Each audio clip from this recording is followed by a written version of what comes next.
Kalau yang sering terjadi saja dok, yang sering mungkin pernah dokter temu, yang lebih sering ditemuin selama selama ini, itu apa Ya. saja dok Ya, penyakit-penyakitnya? jadi kalau yang penyakit bawaan ya, sebenarnya penyakit turunan itu ya gabungan dari kedua orang tua, itu lebih ke arahnya nantinya baik itu gangguan ataupun kelainan pada sistem darah ya, kemudian juga tadi alergi ya, tapi bukan suatu istilahnya. Kalau penyakit bawaan yang kita lebih bahas adalah kecenderungan adanya suatu kelainan pada Oke. tadi organ, struktur ya, ataupun fungsi gitu.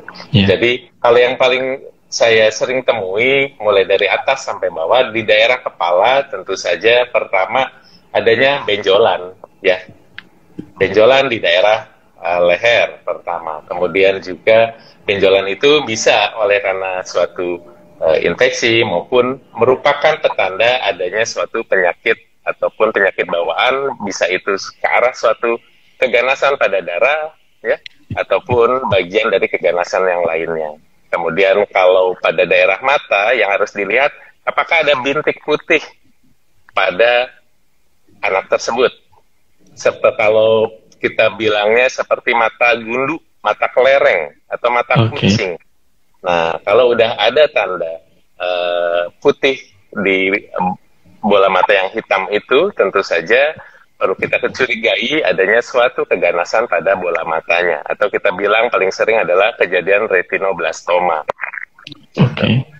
Ya, itu. Kemudian juga ketika bayi baru lahir masih di daerah kepala, adanya Hmm. celah, ya, celah pada bibir ataupun Iya. celah pada langit-langit. Nah, kalau ada celah pada bibir dan celah pada langit-langit, tentu saja itu akan mengganggu dalam proses makan ataupun dalam proses menyusui, dalam proses minum seorang bayi, sehingga kondisi tersebut sudah terlihat jelas, terlihat dari sejak lahir, dan perlu penanganan segera dengan ilmu ataupun dengan bagian yang lainnya, baik itu bedah plastik maupun bedah mulut gitu ya, dan dokter anak. Jadi udah secara keseluruhan udah bisa berperan di situ untuk membantu proses tumbuh kembang anak tersebut. Kemudian juga selain tadi daerah mulut ya, Bibir.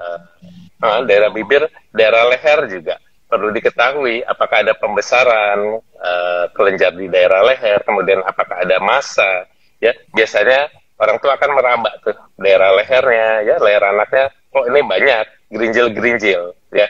Kemudian di daerah ketiaknya kok ada gitu. Kemudian di lipat paha kok ada gitu. Jadi sebenarnya pembesaran kelenjar getah bening hal yang normal ketika ada suatu infeksi.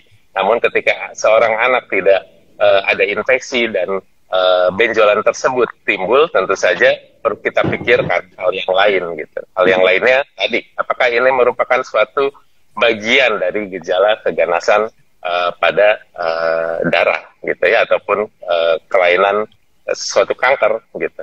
Ya. Baik itu kanker yang solid maupun kanker yang cair. Gitu. Iya, iya, iya, iya, iya. Dan semuanya itu nanti butuh penanganan sendiri-sendiri ya dok ya? Ya, betul.